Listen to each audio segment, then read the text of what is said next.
wewenang OJK tambahan dari Undang-Undang Ya. P2SK itu adalah menjadi penyidik tunggal begitu ya. Nah, penyidik tunggal ini dikhawatirkan juga bisa terjadi penyalahgunaan. Nah, bagaimana untuk bisa membatasi penyidikan-penyidikan ini memang terkontrol dengan baik, Pak?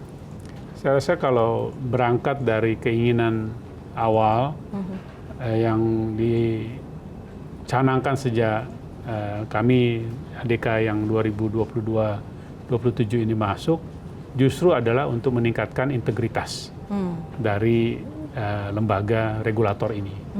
Nah, dalam Jadi hal OJK itu, membutuhkan itu begitu ya Pak ya, wewenang baru.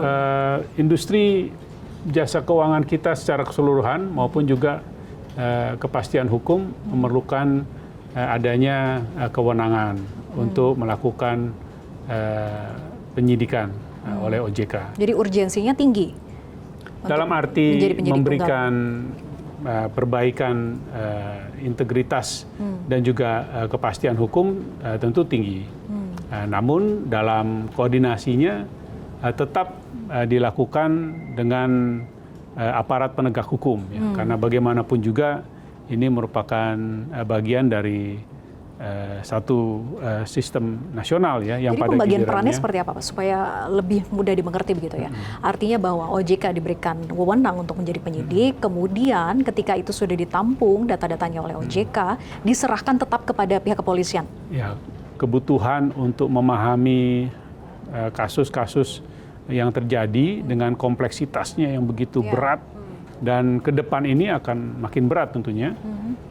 Memerlukan pemahaman, pengetahuan dan juga pengalaman yang baik Dari orang dalam OJK. dari orang yang memang bergerak dan tumbuh dalam karir di OJK. Nah, Undang-Undang P2SK ini memberikan kewenangan itu. Memberikan Jadi pegawai kewenangan OJK dari pegawai OJK menjadi penyidik tunggal ini ya. sehingga bersama-sama dengan penyidik Polri yang ditempatkan di OJK dan penyidik PNS yang ditempatkan di OJK ini bisa mendekati persoalan dengan lebih menyeluruh. Baik, artinya porsi dari pegawai OJK sendiri untuk ditempatkan sebagai penyidik karena mengetahui dan lebih memahami terkait dengan sektor jasa keuangannya, tetapi juga dibekali terkait dengan ilmu terkait dengan penyidikan ya begitu ya. Karena di samping isu katakanlah tindak pidana kejahatan keuangan itu yang sifatnya kriminal, pidana, sebenarnya kewenangan juga diberikan bagi OJK untuk melakukan proses gugatan perdata mewakili nasabah, mewakili pemilik polis. Nah, ini asuransi. Nah, ini juga merupakan kewenangan yang penting. Jadi ada yang sifatnya kewenangan untuk melakukan penyidik pidana, ada yang melakukan dalam proses gugatan perdata, tapi juga di lain pihak untuk sanksi administratifnya pun kewenangan mengenakan suatu denda yang lebih besar dibandingkan sebelumnya diberikan pada OJK. Ini yang menjadikan kelengkapan dari apa yang ada di dalam P2SK itu akan lebih membangun yang saya katakan tadi, integritas yang menyeluruh dari tentunya regulator dan pada gilirannya sektor jasa keuangan yang dilihat dari berbagai kacamata. Ini saya yakin masyarakat sangat menunggu kinerja dari OJK terkait dengan pengawasan, terlebih penguatan dari dan juga pengembangan sektor jasa keuangan sesuai dengan Undang-Undang P2SK. Pak Mahendra, yang juga tidak kalah penting, kita selalu dibayang-bayangi begitu ya bahwa tahun 2023 adalah tahun yang gelap. Ancaman resesi ekonomi global itu diprediksi akan terjadi di 2023 dan walaupun kita kalau mengingat pernyataan dari Menteri Keuangan Sri Mulyani bahwa Indonesia optimis bisa melalui tahun 2023 ini dengan mempertahankan pertumbuhan ekonomi sejak 2022 lalu. Tapi bagaimana peran dan kontribusi OJK sendiri Pak untuk bisa membantu penguatan dan juga pertumbuhan sektor jasa keuangan agar tidak terjebak atau terjun dalam resesi ekonomi global? Ya, pertama kita melihatnya memang dalam perkembangan pertumbuhan baik di perbankan, di pasar modal, di industri keuangan non-bank itu sampai akhir tahun dan di awal tahun ini tetap kuat. Jadi momentumnya memang terjaga baik. tidak ada alasan untuk pesimis dengan momentum yang ada.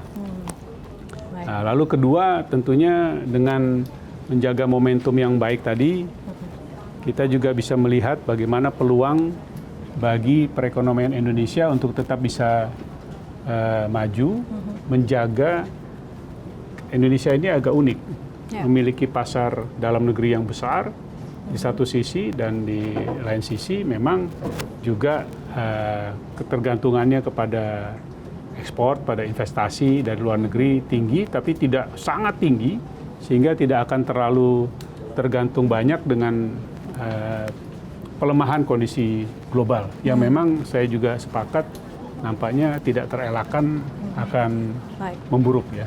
Ada banyak terobosan yang sudah dilakukan oleh OJK, termasuk membuat kebijakan-kebijakan yang bisa menstimulasi pelaku industri jasa keuangan yang dibawahi oleh OJK untuk bisa survive di 2023 ini. Tapi langkah mitigasinya ada tidak Pak? Selain kebijakan untuk bisa menguatkan, mitigasinya ada tidak? Ada. Jadi beberapa hal yang memang kita lihat perlu, misalnya yang terkait dengan industri katakanlah real estate, properti ya. Nah, ini kan memang besarannya cukup berarti ya, cukup signifikan. Nah, ini harus dilakukan secara terkoordinasi. Baik dilakukan oleh pemerintah, dilakukan oleh Bank Indonesia maupun dilakukan oleh OJK secara terpadu ya. Karena dengan demikian bisa diupayakan lebih optimal langkah-langkahnya. Lalu yang terkait dengan industri yang kita ingin dorong secara nasional Indonesia, hilirisasi, peningkatan nilai tambah. Yang sekarang banyak didorong adalah yang berbasis sumber daya mineral. Nah, sebelumnya dan juga masih berjalan yang berbasis agro, seperti misalnya CPO menuju kepada penggunaan B35 untuk biofuel. Nah, itu juga diberikan berbagai fasilitas, berbagai insentif ya. Jadi ada yang sifatnya mitigasi terhadap katakanlah industri dan bentuk pembiayaan yang menghadapi tantangan seperti beberapa contoh tadi, tapi ada juga yang memang kita ingin untuk akselerasi apa yang menjadi prioritas dan strategi nasional. Nah, itu dilakukan secara terpadu. Tapi di belakang itu juga tentu adalah upaya menghadapi dan memitigasi risiko dari pemburukan ekonomi global, apakah itu di keuangannya ataupun juga secara ekonomi makro dunia, melakukan langkah-langkah menjaga stabilitas sektor keuangan dengan bersama-sama dalam koordinasi KSSK ya. Nah, ini ada Kementerian Keuangan, ada Bank Indonesia, ada OJK, ada LPS. Yang bisa dikatakan kalau untuk dibandingkan dengan internasional, mungkin kerjasama kami di dalam KSSK ini salah satu yang paling solid lah gitu ya. Nah, ini kita harus jaga terus karena satu sisi saja rawan, maka transmisi dari kerusakan di ekonomi internasional atau pemburukan ekonomi itu masuk dari situ. Jadi sinerginya yang dilakukan gitu ya Pak? Sinergi dan juga pendalaman dari koordinasi itu. Karena pada gilirannya... Pendalaman koordinasi, apakah implementasinya juga sampai kepada pendampingan khusus misalnya? Ya. Misalnya untuk di dalam pasar uang. Ya. Nah, itu kan untuk yang sifatnya jangka pendek di bawah Bank Indonesia.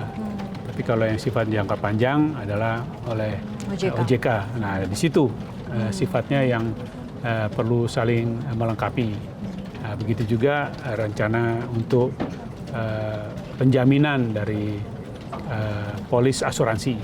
Nah, tentu sebagai regulatornya adalah OJK, tapi sebagai penjaminnya adalah lembaga penjamin simpanan ya, LPS. Nah, menyinggung soal asuransi nih Pak, banyak juga pengaduan dari masyarakat gitu ya terkait dengan klaim asuransi yang tidak bisa dibayarkan, banyak keluhan semacam itu dan juga masyarakat belum seutuhnya sadar teredukasi bahwa pentingnya asuransi itu. Di luar dari BPJS yang memang sudah disiapkan oleh pemerintah begitu ya. Bagaimana juga mendorong untuk ini, Pak? Nah, untuk itu setidaknya ada dua hal. Ya, pertama untuk aspek edukasi tadi di kacamata pengawasan terhadap perusahaan asuransinya semakin ketat. Jadi kalau untuk penjualan produk asuransi itu harus betul-betul dijelaskan dengan menyeluruh, dengan tidak ada yang ditutup-tutupi ya Pak, tidak apalagi ada terkait yang menyangkut ditutupi dengan dan klaim. tidak semuanya dalam huruf yang kecil-kecil yang tidak terbaca atau juga tidak disampaikan dengan terburu-buru. Nah, ini sekarang ada pengawasan. Dan ketentuan langsung tanda tangan aja. Ya, ini juga tambahan dalam Undang-Undang P2SK, pengawasan market conduct atau perilaku dari industri diawasi, dan kalau sampai tidak sesuai dengan aturan yang berlaku, itu kembali bisa dikenakan sanksi. Bukan hanya dari segi kesehatan si industrinya diawasi, yang disebut dengan pengawasan prudensial. Jadi tipu-tipu dan akal-akalannya pun akan diawasi sepenuhnya oleh OJK. Dibandingkan dengan peraturannya, karena terlihat dari antara lain pengaduan di sini sebagiannya adalah memang karena edukasi dan literasi tadi itu yang memang harus kita gencarkan terus. Tapi sebagian lain juga memang karena hal-hal yang kurang jelas. Nah, ini ditingkatkan lebih lanjut. Sebagai Ketua Dewan Komisioner OJK, apa sih harapan Bapak ke depan terkait dengan industri jasa keuangan ini? Saya mengharapkan bahwa